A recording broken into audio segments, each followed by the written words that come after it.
السلام علیکم، میں ہوں رمشا۔ میں آپ سب کو اپنے چینل ریئلٹی نیوز میں ویلکم کرتی ہوں۔ امید ہے کہ آپ سب لوگ خیریت سے ہوں گے۔ میں آپ کو آج کے نیوز سے آگاہ کرتی ہوں۔ سعودی عرب میں خواتین کو ڈرائیونگ کی اجازت ملے 1 برس ہو چکا ہے۔ اس سے قبل مرد گھروں میں ڈرائیورز کی خدمات حاصل کی جاتی تھی۔ سعودی عرب میں گھریلو ڈرائیورز کی سب سے زیادہ تعداد انڈونیشیا کے شہروں کی، جبکہ دوسرے نمبر پر پاکستانی ڈرائیور سعودی عرب میں خدمات انجام دے رہے ہیں۔ خواتین ڈرائیوروں کے حوالے سے محکمہ شماریات کی جانب سے جاری اعداد و شمار میں بتایا گیا ہے کہ 1 برس کے دوران سعودی عرب میں بیرون ملک سے خواتین ڈرائیوروں کے لیے 181 ویزے جاری کرائے جا چکے ہیں۔ تاہم ان اعداد و شمار میں یہ وضاحت کی گئی ہے کہ ان ممالک سے خواتین ڈرائیورز کا انتخاب کیا گیا ہے۔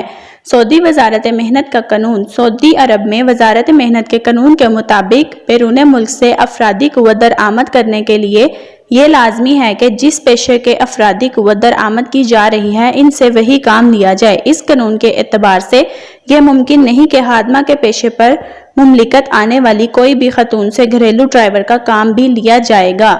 جس نے اب تک میرے چینل کو سبسکرائب نہیں کیا، برائے مہربانی وہ میرے چینل کو جلد از جلد سبسکرائب کر لیں تاکہ آپ کو ہر نئی سے نئی آنے والی ویڈیو کی نوٹیفیکیشن ملتی رہے، اور بیل آئیکن پر کلک کرنا مت بھولیے گا۔ آپ کا بہت شکریہ۔